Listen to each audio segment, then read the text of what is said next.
Union of the Unknowns, a podcast dedicated to the exploration of modern culture, presents a weekly digest of current events that may have slipped past your radar. This is not your mama's news.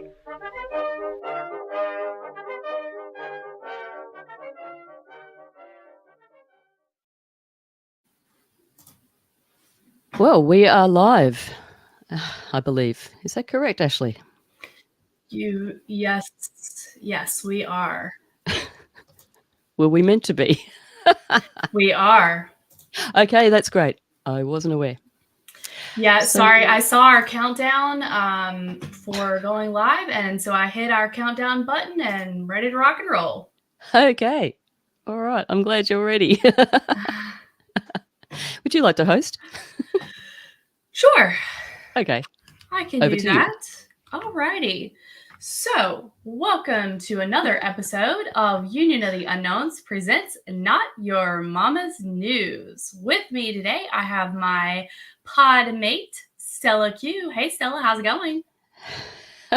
It's going well, thank you. It's always good to see you, Ashley. How are you? It's good to see you too. I'm doing good. Sorry I caught you off guard. That's okay. I was like, it's 7:30, ready to rock and roll. But yes, I should have. No. It's fine. It's always good to keep me on my toes. That I'm good for, because as we've talked about many times, and as you know, it's always an ordeal with me. Everything is. So well, I'm happy to join in your ordeal. Thank you for having me. I'm happy to have you here. Yes, and I will be hosting this evening. Ashley, Think, Change, Repeat. So we will go ahead and get right into it. We got a couple different stories from different angles to talk about, and I was hoping, Stella, that we can maybe talk about your story first, your video, if you're good with that. I was actually going to talk about something else just briefly first. Oh, perfect. A little bit of a follow-up from last week, actually. Yes, great. And I'm just going to put my fan on because it's heating up here. We've got a total fire ban today. Starting to heat up, so I hope it's not going to be too loud. Let me know if it is. I will. Let me see if I hear anything. All right. So, yeah, last week I was talking about the voice and the referendum and the cost of, etc. And I did say I should try to find out from my council how much my local council spent on it, just out of interest. Yes. Now, when you say cost, I have a question. Is that the cost meaning of them basically propagandizing people to say yes? I would imagine so, because, well, it was very government-backed. The whole yes thing was obviously very government-backed, the current government, and, of course, the opposite, the Liberals, were against. So that's, generally when they're not in agreement, you're not going to get a referendum through. I mean, that's just historical. But anyway, yeah, I guess so. So, like, for instance, when I went to the polling booths, there was lots and lots of yes paraphernalia and yes people and yes T-shirts and posters and sandwich boards or A-frame boards, whatever you guys And we call talked them. about the colors, right? The purple that was making it look, yeah. Yeah, purple. Same colour as the Australian Electoral Office. So that was very, very shifty indeed, or psychological warfare. Anyway, I just thought out of interest I would like to, I don't know, just get a little bit more familiar. I know I did state, and it's true, I am not that kind of person, but I'm going to try to push myself a little bit here because I think we're getting to the dire thing. But on the other hand, like, it's hard because I'm so on the fence. Like, I don't believe any of this is salvageable because it's an agenda. It's going to happen no matter what. I mean, we can probably make it harder for them, but and I'll go into this later, but there's this thing called the Global Covenant of Mayors, okay? We're screwed. Anyway, back to trying to be a little bit on the white pill side. I just thought I'd try to contact my council and find out a little bit more about them. Had a bit of a squiz around on the website. I've been there many times in the past, but thought I'd have a really, deeper look. And started looking at when the next council meeting is, and it states quite clearly that all council meetings for the public, what they're called ordinary meetings, are held every second Tuesday of the month. And obviously I've missed this one. So the next one, I thought, okay, well, I can probably make the next one. So then I realised, hang on, that's the 21st of November. That's not the second Tuesday. No, checked on the calendar. No, it definitely is not. And yeah, I just thought, well, I don't know what's going on there. So I gave them a call, and immediately, like 10-minute wait just to, I'm on hold for 10 minutes to even speak to somebody. Being reassured by this very effeminate sounding voice that my call is very important to them. Oh, I bet it's very important. Yeah. They're filing their nails or doing whatever it is they get paid to do. Anyway, I eventually got the call answered by a very nice young lady called Jessica, and she was helpful as far as she could be. But it was all news to her. So I just said, why were the meetings? Is the meeting being changed, or is that a misprint on your website? If so, it'll sort of need to be changed, whatever. She had no idea. So she said, let me just go and find out for you. And she went off and spoke to somebody in authority, I guess. That took another 5 minutes. I'm sorry for keeping you waiting. It was like, no, that's fine. Anyway, nobody had any idea. So there was no information that could be given to me about this particular issue. I started thinking, what are you guys going to be talking about at the next meeting? This is getting a little bit muddy, I think. Yeah, that's very suspicious. And that's a good catch on your part, because purely coincidental. Yeah, but still. Anyway. Yeah. So she said, "Can I take your name and number?" To which I said, "Yes, I'm Jane Smith, but I'm not I'm not available. I'm not available for the next 24 hours or so. How about I give you a call, because there's no freaking way they're getting my number. And I always have my don't show caller number thing turned on. And for those Australians who are listening, if you type 1831 before the number you're going to call, it temporarily blocks you showing your ID, just so you know. Anyway, so yeah, I said I'd give them a call tomorrow. Would they know? And she said, "Oh yes, we'll know by then." It's like, okay, great. So thanks, bye. I screenshotted the page and I Wayback Machined the page just because I thought it would be fun if they changed it. Yep, very thorough. Love that. Thank you. And anyway, so I've rung back again this morning, and as it turns out, the story is that too many councillors were going to be away on the normal second Tuesday of the month, so they pushed it to the following week, which is the 21st. No explanation anywhere on the site as to the fact that it's been changed, and B, this is why. Just if you happen to notice. So I wouldn't be surprised, and it's almost worth a journey down there. It's only down the road, down to the chambers, and just hang around on Tuesday at 6 o'clock. Excuse me, at 6 p.m. and just see how many people actually turn up that don't know about it. Maybe I could start some interesting conversations. Yeah, I bet so. Because if they're showing up, then you don't always know in today's day and time, but I would assume that these folks would also be curious about what they're up to there. So I would think that definitely could be an opportunity for you to have some interesting conversations with people, at least get it, have your feelers out. That would be fascinating. And I would love to hear how that goes if you decide to do it. I don't want to sort of play, when you're a hammer, everything's a nail kind of thing. So I will say, I don't think there's probably anything more up to that particularly. I mean, I tongue-in-cheek sort of say, oh, that's really sus. But honestly, I think this is just pure, normal, everyday incompetence that you would expect from a council. Yeah. So, yeah, I mean, they're doing their job well. That's true. And it is for sure.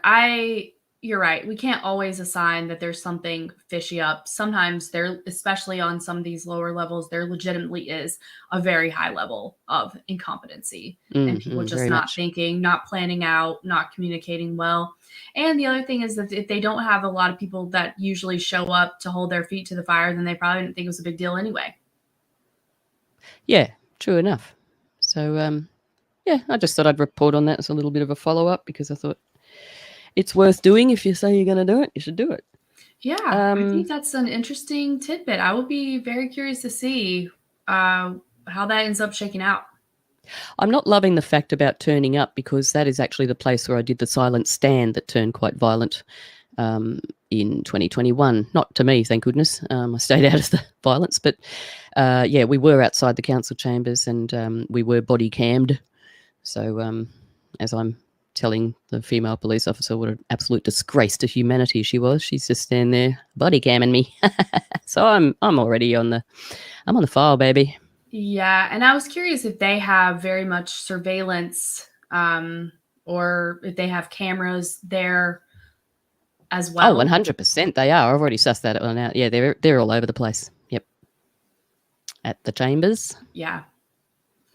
So would you like to bring a story so that they don't get sick of me talking all the time? I don't think anyone's going to get sick of you talking, Stella. Oh, I do. Don't think that at all. But sure, I will get into my story because I have a backup, as you know. But my main story for today, and I am going to go ahead and I'll share the screen here. May do a little scrolling, but I'll just have I'll just have people scroll, enjoy the scroll with me, and I'll explain. Scrolling. Keep that mousey scrolling. Yes. So, Danny Masterson back in the news, and you're probably thinking, Ashley, I don't give a fuck about Danny Masterson. Why are you talking about him? Well, to that I would say, I don't know. Because at this point, it's just a continuation of a story that I've covered now. So I felt like I'm going to bring this update. And I'm all for a follow-up. Thank you. I love a good I don't know what's happening to my voice today. I do apologize. Sorry. Your voice is fine. So Danny Masterson, if you've been with us for a while, and we do have a live listener, our very good buddy, Ando. So I want to give Ando a shout out. Yeah, just noticed that. Hey, yeah. Good to have you with us. If you've been following along, then you'll recall our coverage of Danny Masterson, who was from That 70s Show. That's where he had the main prominence of his career and became extremely famous for that. And then he went on to be accused by 3 different women of rape. And the allegations were quite a while ago, but recently we had the trials. So one of the trials was a hung jury mistrial, so it didn't end up going anywhere. The next 2, he actually was convicted of raping these women. Now, he has been married to his wife, Bijou Phillips, for quite a while, and I went into a little bit of the history of her, but basically she's one of the 3 daughters of John Phillips of the Mamas and the Papas. So it's a fairly disturbed family background that she comes from as well. Yeah, and Michelle Phillips, of course, who was also in the Mamas and the Papas. Yes. And so Bijou's sister is China Phillips. China Phillips is married to Stephen Baldwin. And so Stephen and China are actually Haley Baldwin's parents, and Haley Baldwin is married to Justin Bieber. So Hollywood's a very incestuous place. So anyway, the original report was that it appeared to be that the Church of Scientology was standing by Danny, that during this whole time, they never went after him based on these allegations. He was still part of the church. Then it also appeared that after the sentencing was done and he received the 30 years in prison, which is for all intents and purposes for him, could be life in prison, that it appeared that she was very devastated by that. She was looking worse for the wear. But it also seemed like he was going to have access to their child through visits. And I got a stand by your man kind of vibe. Although I don't know that I necessarily read that she was planning on standing by him. I just thought, based on what we saw from her and her reactions and stuff like that. Mm-hmm. So then today I see this story comes up that says that Danny Masterson is expelled from Scientology and declared a suppressive person. The title says requiring members, including his wife, Bijou Phillips, to cut all ties with the actor.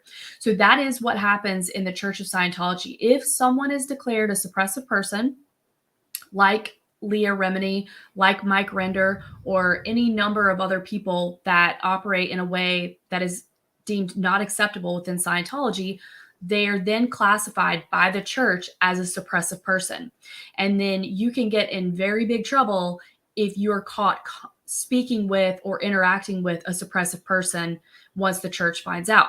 And they usually find out because they have this very intense brainwashing / Tittle-tatting. audit. Yes, this auditing is what they call it, program, but they seem to really be able to get people to really snitch on themselves and others. So I thought that this was very interesting. Now, the other thing is that he was a suppressive person for not maintaining the high ethical standards of the church, but not because of his rape conviction. And it actually seems like the church is still considering him to be innocent. So the odd thing in the article, though, what they They say.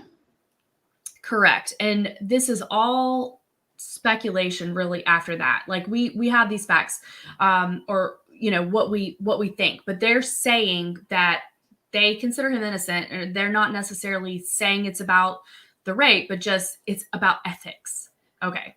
So I thought that must have been the reason. Oh, the other point was that after Bijou was seen to be very devastated after his sentencing, it by the next week when we were talking about it here again, she had already filed for divorce from him. So my guess is that as soon as all of that went through the pipe, he was declared right away, and she was told that she had to sever ties with him. Right. So, yep. Shape up or ship out, baby. Yes, exactly. And ship out is the way it seems that he was going to go. So the guy in the image, if you're not watching, it's just a guy who is, he has his own program where he kind of delves into Scientology stuff. His name is Jeffrey Augustine, and he's the one that is saying that Masterson was declared a suppressive person, or an SP as they abbreviate there. Now, it really seems like the reason may be is because the Church of Scientology is getting ready to have one of its first big events. So you may have remembered by seeing some of the Scientology documentaries where they have these huge fetes, and it's a black tie affair, and you've got, Tom Cruise receiving these medals on stage, these awards, and David Miscavige is up there presenting. So it appears that this is what is coming up. So Miscavige has the International Association of Scientologists event that's coming up in London.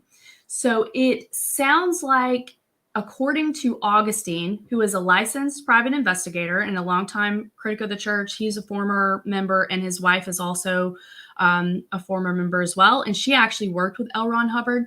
Now, I would say that to me, that is suspicious in and of itself, because of what we have learned recently about the government agency connections between Scientology and the Process Church, which was a split off as well. So yes. I take all that stuff with a grain of salt, but basically they're currently outspoken critics of the church, and they're trying to shed a little light. And they really think that Miscavige is, quote, clearing the decks ahead of the International Association of Scientologists event in London, so he's not asked about Masterson. In other words, he wants it handled. He doesn't want Danny Masterson to be the focus. So when is that, do you know, in London? I don't actually know. I don't know if the date is included in here of when this is happening. Probably not that easy to find, I would imagine. That's a very good question. I would imagine it'd be sort of almost to the scale of Davos.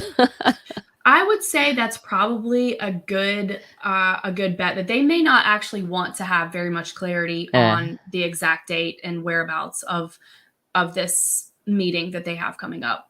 Somewhere under the water, their little Sea-Org army. Now, interestingly enough that you talk about Sea-Org, so Danny Masterson's parents were in Sea-Org, and I believe that it may be his actual father was also declared a suppressive person many years ago, so he doesn't have contact with his dad, but now he finds himself declared an SP as well. So maybe they'll sort of hook up and join a union, and I wonder if he'll become another Leah Remini. Right. Because, let's just face it, it's possible she's not what she is coming across as. Sure. Because there is no such thing as an ex-Scientologist, so they say. So they say. Yeah, well, at the very least, she still seems to be awfully cozy with groups that are cozied up with the deep state. Yes. The Process Church and Best Friends Animal Services and Leah Remini, there's definitely some weird stuff going on there. So I definitely have my own questions about exactly what is going on with that. And as we've talked about here, why is Leah allowed to do this? Because normally they will ruin a person. Now it's normally possible she would be because 6 feet under well and truly by now, wouldn't she? well, either Hanging that off a bridge or something. The other ways that they get to people is they terrorize them. They constantly have Scientology investigators going through their trash, observing them and their family, harassing them.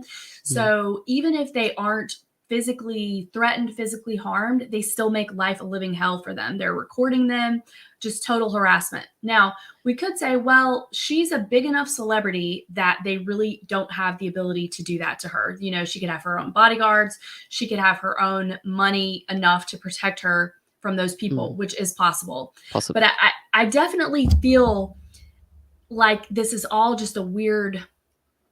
Another script. Yeah.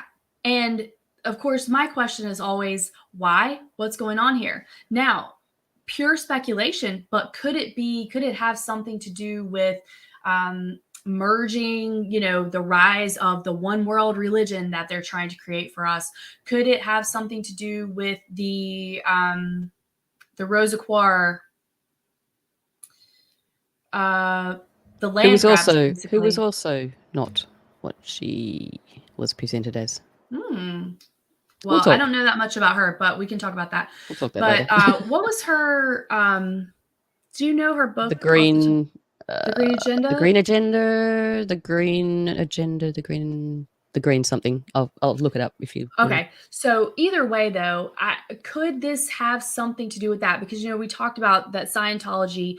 They allegedly went after the IRS in order to say we are a religion. We do deserve tax exempt status.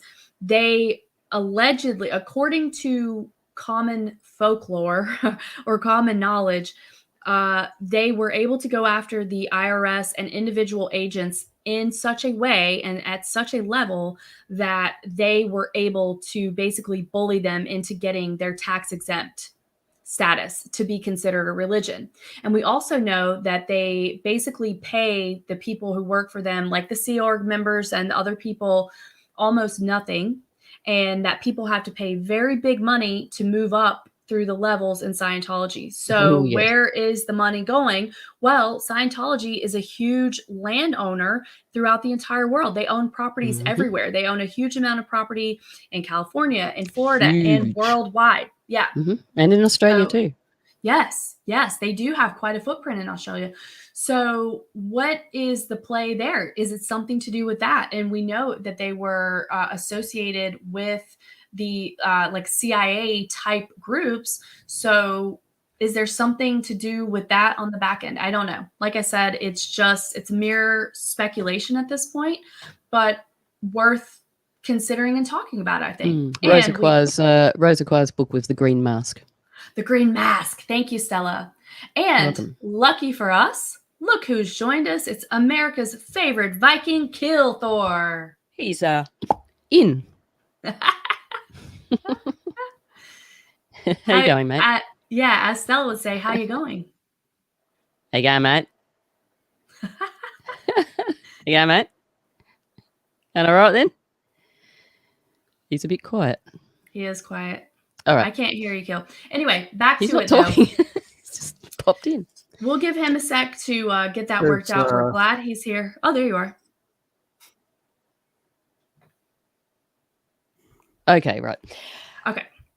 So anyway, the point is, though, that the saga of Danny Masterson as a suppressive person, the Church of Scientology, the whole Leah Remini, David Miscavige marches on, and it's kind of it is a bit of a soap opera, but I am interested in the story because I do feel like there is something up with this whole situation.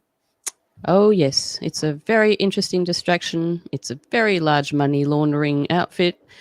etc. There's so many things you could attach to it because, yet again, it is multidimensional. Everyone all together. Multifaceted. Multifaceted. Multifaceted, multidimensional, Yes. multi everything. Yes.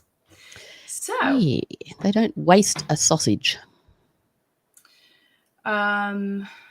okay, there we go. Yeah. So I think that's an interesting one. I'm going to keep keeping my eye on it. And then also, I thought was just a little interesting side note that this Jeffrey Augustine fella is predicting that Bijou will actually leave the Church of Scientology. I don't know that he has any insider information on which to base that belief or to base that statement. But I believe that since, and I even question this, but supposedly since Stephen Baldwin and China Phillips are of the Christian faith and that their faith is important to them, he speculates that Bijou will leave the Church of Scientology and move over to Christianity with her sister and brother-in-law. Well, watch this space, I suppose. Watch this space. Yeah, who knows what's going to happen there because it could also be all part of the play. I don't know.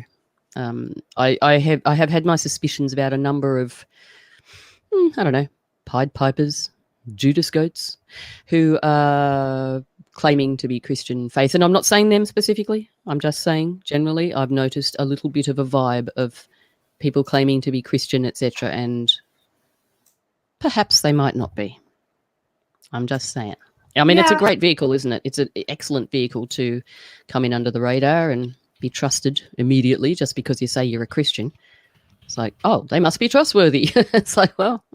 Yeah, and I was just learning about the Spanish Inquisition that they went after Jews at that time, and the Jews that remained, they just went along with the program, but they never stopped being Jews. They never stopped practicing their faith. No, they were forced to change their religion. So some of them, I mean, that's where a lot of the Khazarians sort of originated from, I believe. Right. And they didn't, even though they were converted, they actually never converted. So I would say that anytime someone's proclaiming to be Christian, that it's iffy. It's more about deeds and works and really it's between them and God. But all I'm saying, I'm definitely not poo-pooing Christianity at all, or anybody who claims to be a Christian. I didn't think that you were at all. But I do think that we don't know, and that there's certainly people that are fronting. And to your point, there has been a lot of speculation because Kanye West had developed his own church, and Justin Bieber was showing up, and Marilyn Manson was showing up, and these people are very, as we know, they're doing all the symbolism. They're doing all the things, right? So what does that even mean? That means you don't pay tax, I think. That's what that means. Good on you, Kanye. Yeah, but where's he now? Well, he got canceled. Yeah, right. But I think that, so just because Justin Bieber is showing up wearing white to Kanye's church, telling me that he's a Christian, I'm a little iffy on it, is what I'm saying. Especially with you just got to be iffy on everybody because these people, if they're in the lens, if they're in the spotlight, they're there for a reason. And if they're going to get any kind of decent airplay or anything, then it's generally going to be because that's what they want us to see. So just remember that. Keep it parked in the back of your brain. The industry slaves, right? Whenever they're showing their allegiance to the industry through these humiliation rituals or through this weird one-eyed symbolism or whatever they're doing. So wearing dresses that you would never expect really to wear a dress, exactly that sort of thing. Yep. All right. Well, let's see what Keel's got for us. Keel, hello. How's the internet?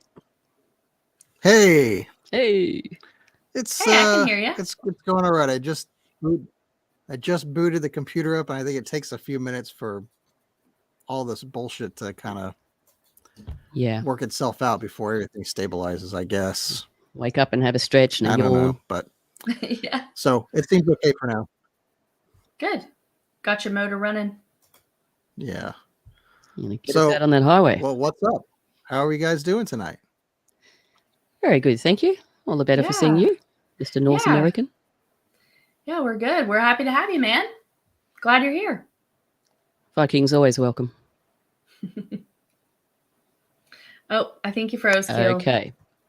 I think. So while Keel is getting that worked out, Stell, do you want to go ahead and we can talk about your story and maybe play a little bit of this video?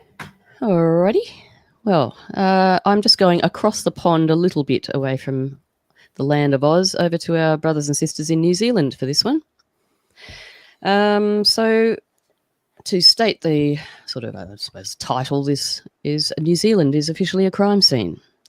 Ooh. According to New Zealand Loyal, which is a political party that were... Okay, New Zealand have just had a general election as well. So in October the 14th, which is only about 11 days ago, as far as this recording goes. Oh, we're live, that's right. I keep forgetting. So, yes, they've just had an election and they chose... There's been some whistleblower information come out, but this party... very wisely or scriptedly chose to keep the information quiet until after the election because they didn't want to freak everyone out, basically. Mm-hmm. And just let me know when you're ready for me to bring that up. Okay, no worries. I will. So, yes, I hadn't heard of this party before I started reading about this. But, look, I tell you, sometimes I do wonder if we are living in a simulation. I know it sounds stupid, but seriously, sometimes you just go, are we? Because like it was only a week or two, maybe 2 weeks ago, I was talking, I think it was on this show, was talking about, wouldn't it be great if people could do a little bit of a research about some, like areas versus adverse effects and those types of adverse effects, whether there was, a culmination of clusters is the word I'm looking for. Yes. Anyway, that's exactly what they've done in New Zealand. So these clusters have come out, and she. Okay, so this lady, what's her name? Sorry, I missed. My notes are just such a mess. Elizabeth Jane Cooney, who's AKA Liz Gunn, she's sort of more generally known as. I gather she probably just got married or something. She is one of the ladies and sort of heading the New Zealand Loyal Party. So that's nzloyal.org.nz if anybody would like to go and have a look there. They were running, and now that the election has passed, they have decided to come out with this whistleblower information, which the whistleblower is going to remain nameless. But it's a big data dump, and it's all very official data. It's been officiated via the Official Information Act, the O.I.A, that the government knew of all side effects prior to the first jab ever being discharged. No surprise to us, but it's official. Yep. And I do use the word discharged because this was like a global firing squad, wasn't it? Yes, it was. So I choose to use the word discharged there. Yeah. But they're calling for no more jabs in New Zealand, and let's run the video from this point. Okay. The lady probably will explain it much better than I can. Okay, and maybe I'll just save this for after, but I am curious if it ended up being like certain spots, if it felt like there was hot spots based on the batches. I'm guessing there might be. Yes, I haven't gone into it that far. She actually doesn't either. She just talks about this specific, like the worst one, obviously. Let's hope it's the worst one. I suppose it would be. All right, well, let's roll that bean footage. But it wasn't the only cluster. That's what I'm getting. So, yes, this will just go for about 5 minutes. It's definitely worth a listen. I'm Liz Gunn, and welcome to this New Zealand Loyal post-election update, the first of 2 election updates. In my previous video, just before the election went ahead, I stated that I would, straight after the election, release information that would shock you, the mother of all revelations, more. There were many demanding that the information be released before the election, but that was not able to be facilitated. The whistleblower's words to us were that it would be published after the election. I also had deep concerns around the trauma the information would cause on the eve of the election, and to me it felt unethical to exploit such traumatic information for our own political gain. Well, we have now come to an undisclosed location with a New Zealand clinician mathematician who is very experienced in statistical analysis. That person has, with us, reviewed the data and confirms our position that it is damning. The figures show that there are tens of thousands of deaths linked to the jabs. And this is just one of the sites recording this type of information in New Zealand. We don't know how many further databases like this are in the country. So it follows that as the deaths are usually less than the numbers of side effects, then the extrapolation of the numbers of injured and dead Kiwis starts to become, frankly, eye-watering. We saw in the data that there are many clusters of deaths, people who attended the same jab site and were jabbed one after the other at consecutive times on the same day. We saw their jab date. We saw their date of death.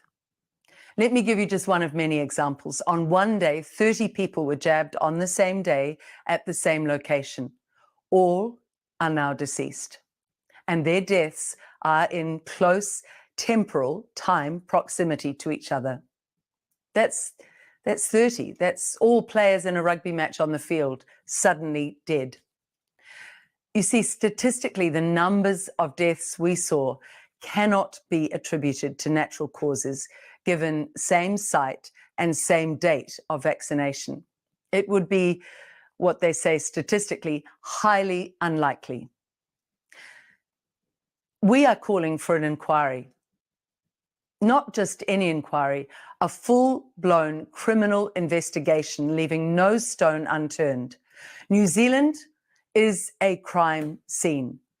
Computers of anyone associated with this COVID response rollout in any capacity, mobile phones, communications, bank accounts, archives, and a whole host of other targeted information must be seized. We have O.I.A. evidence, Official Information Act evidence, that the government knew every side effect before one single jab was given in New Zealand. So this evidence lays waste to the safe and effective narrative. It also underlines the gravity and enormity of what I have just stated in this statement. The O.I.A. evidence we have is attached underneath this post on the nzloyal.org.nz site. But there's one thing for sure. There should be no more jabs administered in this country. So many lives have been lost. We saw 13 children on the list that we have examined alone. Since this whistleblower approached me saying they wanted me to release this once I was in Parliament, I have wanted to.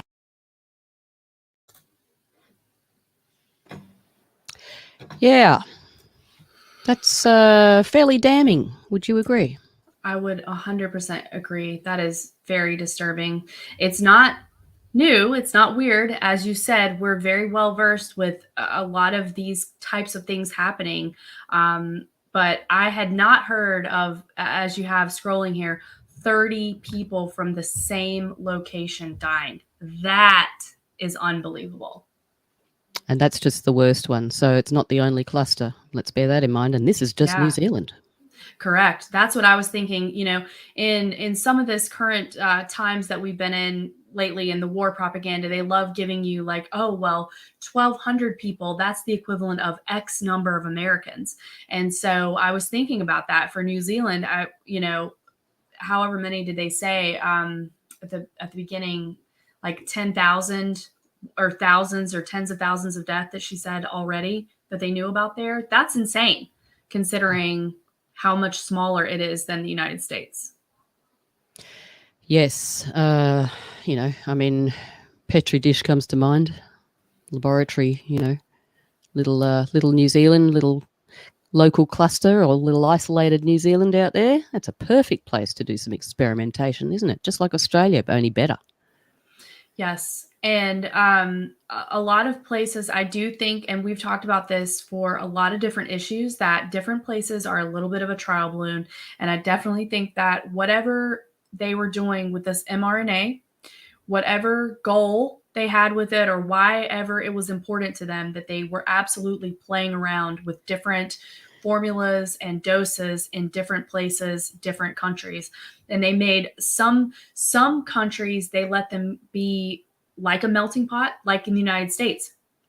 You had J&J, you had Pfizer and Moderna, and then you were encouraged to mix and match. They really didn't. They were like, oh, yeah, you can mix and match, and then all pick and choose your boosters after that. Eventually, J&J was pulled because of, quote, blood clots. But the safety profile of J&J, I don't think was any worse than any of the others.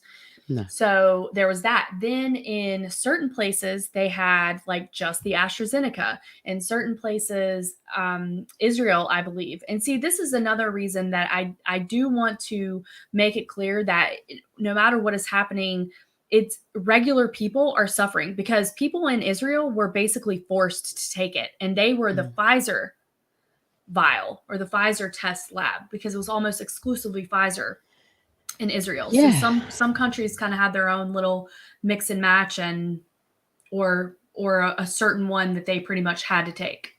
Yeah, and just on that note, and I might be stepping into slightly dangerous territory here, but fuck it. The Israel government, I mean, if that's God's chosen people, why would they want to kill their own people? So that might say a fair bit, loud and clear to some people. Yes, because I don't think they care about the citizens, and I don't think they view them as anything but political just for those people who think that, you know, the government is looking after their people.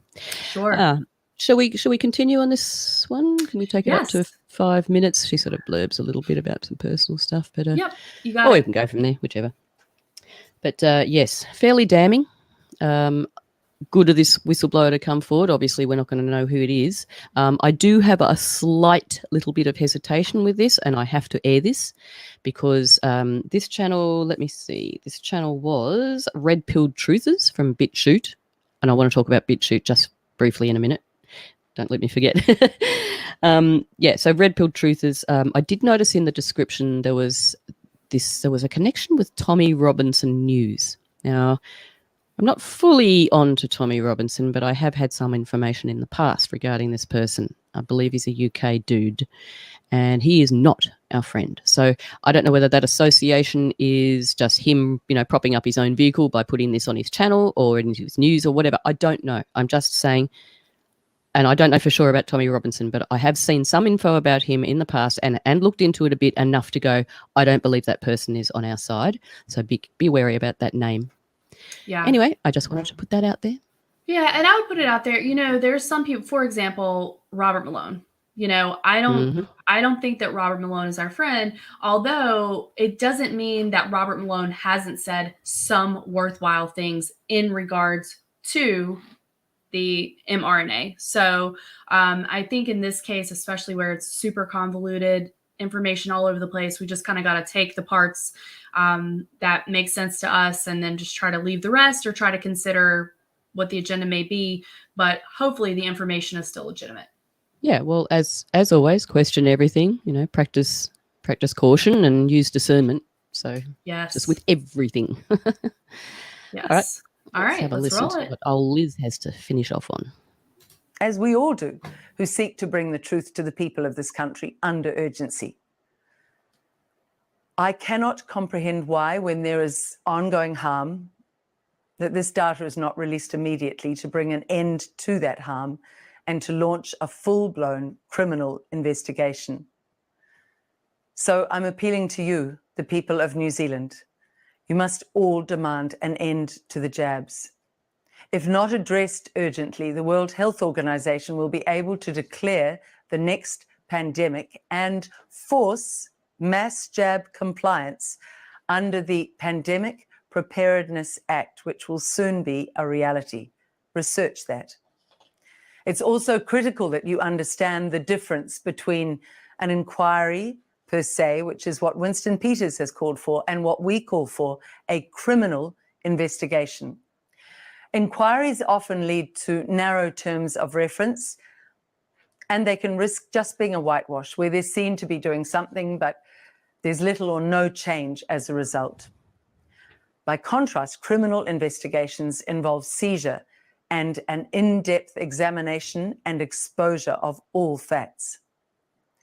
What I will do, New Zealand, should this whistleblower finally find the drive that we are showing at New Zealand Loyal, the determination that we have, and approach me again and say they will divulge it all, what I will do is take that information to Winston Peters. I'm not looking for anything from this other than what I always look for, which is to serve my country. I will willingly offer it to Winston Peters should they find the courage to fully open up with what we have seen today. And I will hope that Winston gets, along with the hard work of exposing it, I would hope that he gets all the glory as well. What I want more than anything is for these truths to be brought to you, the people of New Zealand. And my final word today would be this. I pray that at last the backbiting can stop, the nastiness, the undermining of one another can stop, and that this issue, this important, crucial standing together, finally unites us all, New Zealand, and that we stand up to this new government and say, we demand a full exposure of the truth.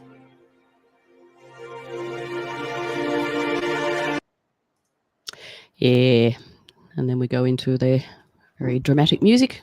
It sounds a little bit like, it's a bittersweet symphony. This, you know that one? Verve, the Verve. You're muted. The Verve. The Yes, Verve, not the it blurb. did remind me of that. The Blurb. Yeah, it's a good name for a band. The Blurb. Oh, I do remember So, the Verve. yeah, so you know, there you go. That's what's happening with our brothers and sisters over there. Let's hope, because we live in hope, that information will truly get out there, not just remain on this little channel on BitChute. I don't know how broadly broadcast that has been. But I think, you know, we are up to the end of chapter 18 in the SPARS document, aren't we? So Yes. this massive splurge of information is obviously ramping up, with the Pfizer indemnity questionable, etc., and the Pfizer papers that were released, all that stuff. So we're getting into the thank you for your sacrifice in chapter 9. I section. think that we are. And on that topic, something that I did want to bring up. Sorry, chapter 19. I said chapter 9. Sorry. But towards the end, nonetheless. And It's the last chapter, yeah. And if you haven't checked out the SPARS document, please do, because it basically has been the entire COVID scamdemic, word for word. And we are... It was like a SPARS pandemic document, I think it was called, the 2017, the Johns Hopkins simulation. We have linked to that and talked about it in our work before, but if anyone has any questions, feel free to reach out. I'll shoot you the link. But so one thing that I wanted to bring up in regards to what you're talking about is that Steve Kirsch, who has been a researcher and you know, has been posting about the danger of the shots. He originally got the shots. He was a tech guy first, and then has really pivoted to be posting about the harm that has been done. So recently, he has just said that because something was not disclosed by the pharmaceutical companies, that they are now open for litigation. So I personally am very skeptical on that, but I do feel like it would go right in line with exactly what you're saying with the finish line of the SPARS pandemic document. Yeah, and, you know, let's not fool ourselves. Those litigations are going to take years and years and drag on and on.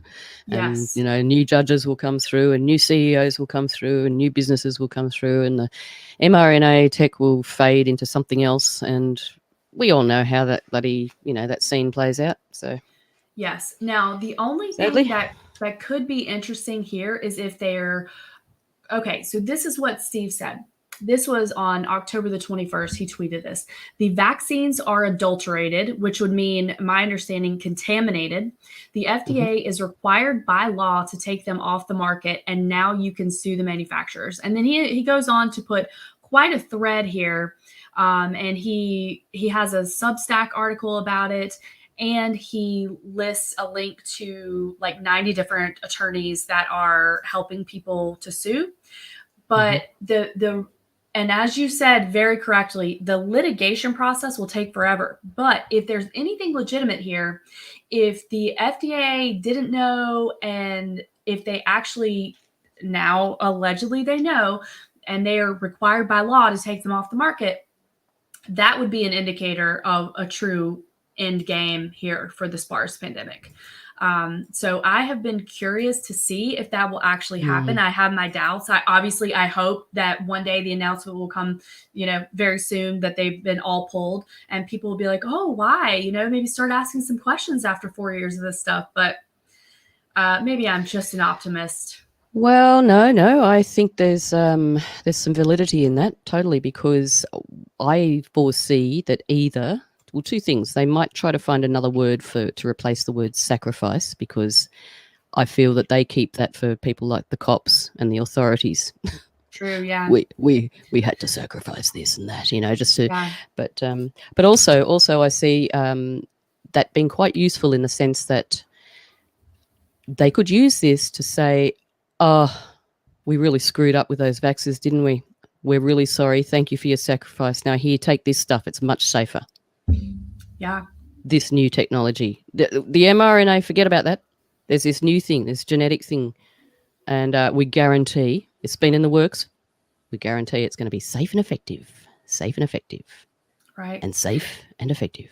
Yeah. And part of me wonders, what is the play with that? There's only so much. If you admit that what you were calling safe and effective for many, many years isn't, then, will their play be to try to continue to ruin people's, opinion of their authority figures and health and government?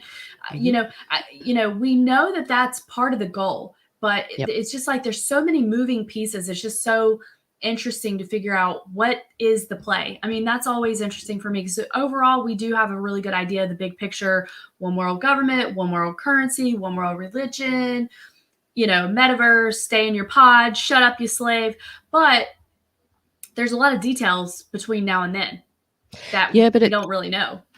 I see it, and I'm sure that they see it, as writing code.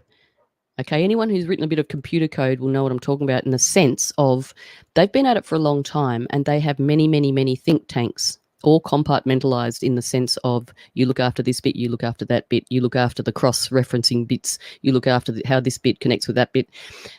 They've got every they've turned over everything. They've got everything covered. Every ass is covered, basically. Not just in one way, but probably 2 or 3 or 4 different scenarios for each possible outcome. And everything they do so far has been pretty much a litmus test, testing things out, refining, go back and have they all shuffle back into their private jets and go into their little cockroach hole and do their little with their think tanks, and this is what happened, and now we're going to do this. And then they all disperse out again into the world and pollute and do their cockroach poo everywhere. They've got every single little thing worked out. It is a script, but it is like writing code. It's like, if this happens, then that. If that happens, then this. And it's like every little bit's covered. So, yep, that's how I see it, and I'm sure that's how they see it. Yeah, it's interesting, because I do think that there is some variability in what they're doing, but definitely, as you have said, and we've talked about quite a bit, that they're throwing out trial balloons here, trial balloons there. For example, the Canadian protests, the trucker protests in Canada, that was another trial balloon. Now, that would be an example of something that I think at least started in an organic way and then maybe became co-opted and certainly was used to make an example of. So maybe just something like that type of a protest is also a trial balloon, but every little circumstance is, as you said, a data point for them to collect and see, well, how did they react to this here? How did they react to that there? How much did they accept it here? How much did they resist there? And on we go. Yeah, I don't know how organic that really was because, like, I mean, one way to look at it is that wouldn't have happened if it wasn't an orchestrated reason for it to do it. It was sort of like organic, but with a GMO flavor. Sort of. Yeah. Yeah, and it's hard. It's And hard to tell. that was about measuring the outrage as well. Sure. And especially in a place like Canada where people are maybe a little bit more polite, they're a little bit more compliant in that regard. Certainly don't have the rebellious spirit that was formerly associated with Americans. So maybe that was part of it. And like with most things, I think there were people that were genuine and they were 100% organic, and then there were people that were trying to co-opt the movement. But they definitely had the book thrown at them. They definitely were made an example of, and it was taking cancel culture to the next level because they were very, very publicly debanked. Fundraisers for them were shut down, all that stuff. So anyway, Yes. not to get into the details of that, but just that it was a trial balloon. It was data collection for them. Yeah, and just on that particular subject, since all that sort of, freezing bank accounts, etc., has happened, I have noticed that, because when was that, 2021 or 22? Oh, I think anyway. 21. It's been a while. Yeah. Amazing how quickly it all fades. But I have noticed, yes, the banks are all updating their terms and conditions a lot, I know they do that regularly, but some of the things that they're updating as well are, like I was only last night reading the NAB, the National Australia Bank terms and conditions change. Because you got to go to the source. You can't just read it on the bloody Facebook or whatever. So yeah, you go to the source and you find out that it's not quite how it's being broadcast, but that's the possibility that it can go that way. But yeah, just about things like how we can stop things in your account without your approval, because it's under the guise of protection, etc., which is valid. Of course, it's valid, but it just sounds very much like we're looking out for you, safe and effective sort of thing. So yeah. One of the other things that came out, I can't remember which bank it was now. It might have been ANZ. There was a thing going around that they could just, what was it? Oh, there's some sort of breach of privacy and everything. And what it turned out to be was under the guise of within the bank protecting victims of domestic violence. So people who are under financial control, which I can relate to. So yeah, in that sense, it's good. But I can tell you what, when I was in that situation, the last thing that would have been on my mind was going to the bank for help. Okay, so this particular bank I was reading about was they're running different programs. It's all virtue signaling. That's all it is. So they're running different programs about one of them's called the Good Shepherd. So they can, if you go to the bank and appeal your case, they can actually offer you up to $1,500 or $1,800, I think it was, to basically make your escape, which makes it just makes it all sound so simple. It's like, oh, here's some money, now you can get out of your situation. It's like, yeah, okay, thanks. It sounds good. The other thing was that they were talking about helping women to get out of these situations, and I thought, you bloody sexists. So I know at least 3 men who have been in abusive relationships.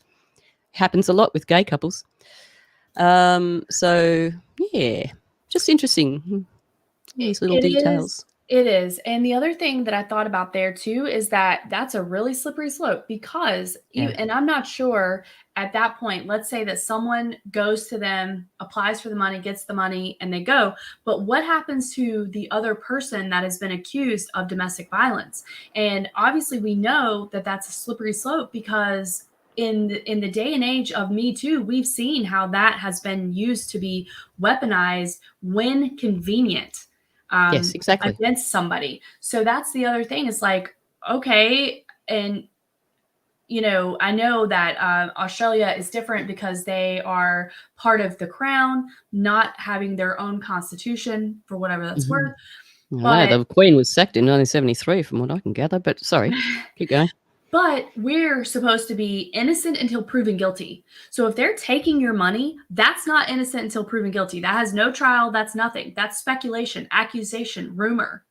That they would be shutting down your account potentially, you know? So it's very slippery slope. And then of course we also get into the hypocrisy and the audacity of these people knowing what they knew about an actual predator, documented predator, Jeffrey Epstein, and they continued to do business with him. Or the accusations of Bill Clinton as being a rapist. He was never debanked. Joe Biden has not been debanked, but there have been credible allegations against these people for this kind of stuff. Meanwhile, you've only got to look at what they did with Jimmy Savile. They freaking knighted the bastard. Exactly. He was propped up. It's because he's part of the club. And then meanwhile, you have Dr. Mercola recently, whose entire business bank, the banking account for his businesses were shut down. He was debanked. And the CFO and the CEO also had their personal family accounts closed as well. Yeah, and also that guy Nigel Farage, is that his name? Farage? Farage. UK personality. Terence is sitting there nodding his head right now. I can feel him. Yeah, he was debanked and everything as well. So I don't really know what the outcome of that was. Whether he's a puppet or not, I don't know. I don't know enough about him. Yeah. He's just a well-spoken gentleman. So yeah, it's interesting. I think they're just showing us how much they can reach in and do whatever the hell they want, because they just change the terms and conditions and the rules and the guidelines and the goalposts when it suits them. And if we don't like it, we can take our money out and go elsewhere. But the problem is they're all the same. So, right. Stick your gold under your mattress, I suppose. Yeah. And that's very interesting. So I'm not sure about in Australia what it's like there. Here we have things called credit unions, or like federal credit union, but it's supposed to be like a smaller regional bank, not associated. Yeah, we have them. Okay, so not associated with like Bank of America or whatever. And they're allegedly supposed to be a little bit safer, but I don't trust the banking system. And I definitely think that we are on the verge of a very, very big banking crisis. And of course, that's been done intentionally. Of course, we know what the goal is, to eventually have people have central bank digital currency that's issued by the government so that they can track and trace every dime that you spend and tie it in with other forms of surveillance. But they have to have the crisis. It has to be when they're ready to pull the rug on that, and what they're going to use to do it and what they're going to use to stave it off and kind of balance that out. So my understanding is, like, in times of war, they're balancing it out. They're kicking the can a little bit because that's profitable for them. And, exactly. What it's all about.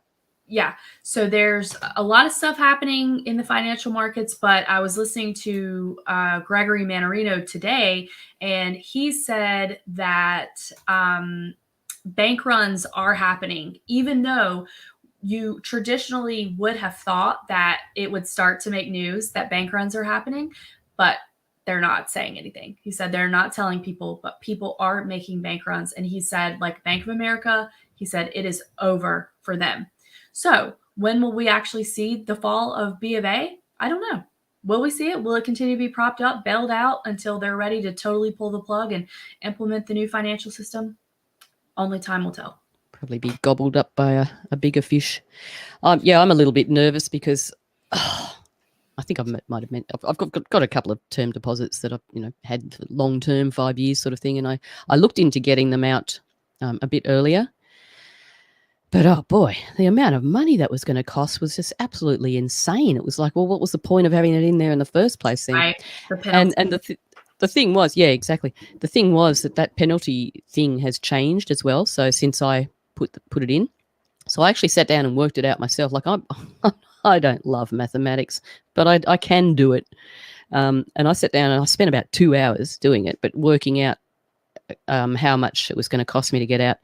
And then they came back with a completely different figure. And then I realized, they're working because I did it after August 2017 or whatever it was, because of some date that it's actually worked out a little bit differently. I was like, oh, okay. Well, could you please, and I asked them, the bank directly, could you please direct me to somewhere on your website that shows me that information or that shows me the formula? Oh, no, we don't. I don't believe we have that information. It's like, oh, okay. Fortunately, I had already downloaded the previous terms and conditions. I'll try not to go on too long here, then this is boring as batshit.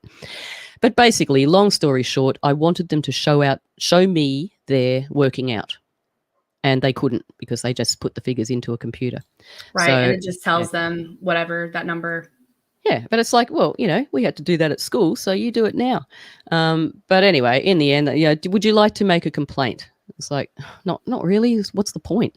And as it turns out, unless a number of, which they didn't give me, probably I don't know how many, a number of other people have complained about that exact same thing, then it doesn't go through. So right, it wouldn't even matter anyway. And most people at this point are so overwhelmed by so many other factors. Exactly. They don't even have the wherewithal to even go after this particular one thing. So yeah. And that's how they get away with everything, because we're all too bloody busy and in a flurry trying to live and get around dodge all this other crap. It's quite exhausting, really. The other thing is that most people don't have an awareness. If you told them that they're trying to put in a social credit score and a central bank digital currency in the very near future, people would just be in complete denial. Like, they're so far, the average person is so far away from that. Like, they don't get it. It's not even in their mind at all. Yep.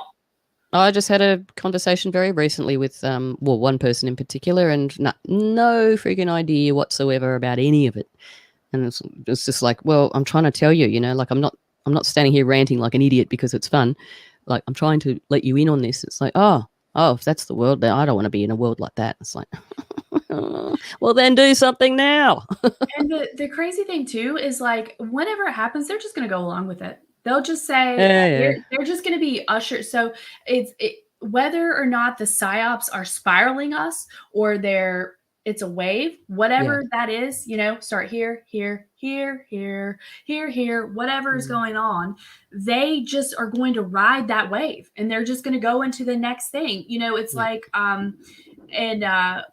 when we were on with Angry Tiger, he said, I will not call them NPCs. I will not call them sheeple because they're human beings. And I really like that. But I will call them NPCs.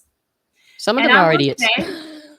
That their chip is, we've seen the meme, right? So you change out the chip and you take out the COVID chip and you put in the Vax chip. Then you take that out. Then you put in Ukraine. You take that out. Then you put in Israel, and on we go. And so there never is a moment of reflection. There never is a oh, wow, maybe something's going on here.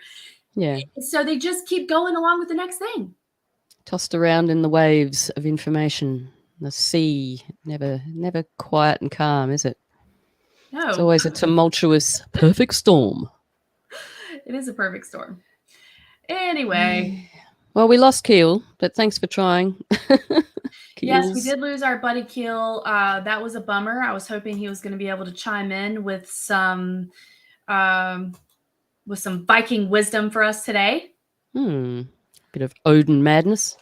Yes. But, do you have anything else, or? No, I think that's it. I feel like we covered some good stuff today. Some thoughtful. Feels like a good place to tuck it in and say goodnight. Agreed, yeah. I just wanted to say, we'll put all the links as usual into descriptions and things.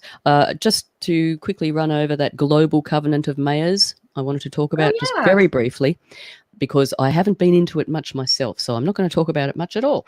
But I did want to mention it and just read. So if anyone would like to get ahead of the curve, and way ahead of me, global covenant. Global Covenant of Mayors.org. So that will probably, I suspect, is going to fill you in on how infiltrated everything truly is. Let me just read Our Mission. So I've gone to the Our Mission page. We serve cities and local governments to raise the bar on climate. That should say it all.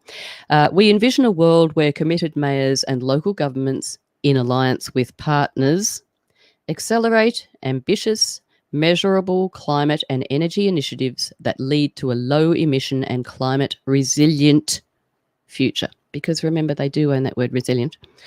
Everywhere you look, it's resilient this, resilient that. And we've got resilient Lismore down the road, which are the people that have moved in sort of, to sort the place out after the floods. So, yeah, have a look at that. Have a bit of a read. Yes, I just don't know. I an don't know if it's worth interesting- getting involved or not. I really don't know. I feel that I should, but at the same time, I feel it's completely futile. So, Well, and you can only have so many irons in the fire, right? I feel like, there's a balance to be struck between your self-education, your self-preparedness, and then the like which subjects you're going to try to do a deep dive in and become super familiar with, which is one of the things I love about the community, because in the truth community, and a lot of the people that we know, everyone kind of has their own areas that they're very good at, that they dig into, and we can learn from each other in that way. Because otherwise it's very complicated. As the dude would say, a lot of ins, a lot of outs, a lot of what have yous. It's a lot to keep up with. And there's some value in know thyself. Like, there's no point in pushing yourself into a place where it's just not your forte. It's not your thing. You're just probably setting yourself up for failure. And, there's the other side of it is push yourself. I can get with that as well. But Sure. There's certain things where, like, you get to a point and you're just like, I don't fit into that spot. That's not my thing. It's not my gig. But I'm okay at this, so I'll stick with that. And if I can use that to help someone else who does the other thing, then that's fine. And I'm all for that. And I just wanted to read one last little thing, from Luke 21:16, just about, don't rely on other people. Don't put your trust in personalities or Pied Pipers or Judas goats or anything like that. And ye shall be betrayed both by parents and brethren and kinfolks and friends, and some of you shall they cause to be put to death. Okay, so it's Luke 21:16. We really have to just know ourselves, rely on ourselves, use our discernment. Everybody. Yeah, I definitely would agree with that. Discernment is key in these troubled times, for sure. The dude might abide, but the dude should never comply. Indeed. All right. Well, I think that's a pretty comprehensive show. We've covered a lot of things, and we have avoided a subject for the most part that I wanted to avoid. And that's great. We did well. I think we did. Even though I made it an ordeal, as per I usually do, threw you for a loop. That was on me. I apologize. All good, my friend. It's all good. Otherwise, do you have anything that you would like to ask me? Yeah, where's your cat? Didn't see a cat tail today. The cats have had a very busy day today of being all over the map and crazy. So both of them are snuggled right over here. Well, I together. have it on very good Amazing. authority that your cat would like to know, where can you find the unknowns? Well, I'm glad they asked, because you can find the unknowns at our Linktree page, which is unionoftheunknowns.com. That has all the myriad ways to get in touch with us, including the link to our Discord, which we would love for you to join and come chat with us. And you can find me over at Union Unknowns on Twitter. Twitter. Yes, and we also do have we have a fan mail shout out to Tommy Kitten, and that's from our buddy Ando. Hey, Ando. Thanks for being there, bud. And Keels. Yes. Thank you. All right, everybody. Thanks so much for tuning in. We really appreciate it, and thanks for sticking with us. We are very grateful for you, Stella. I'm grateful for you, and I always likewise. have a good time. Love your guts. Love your guts. Love everyone's love your guts. All right, we'll talk to y'all later. Ciao for now. See if I can do this.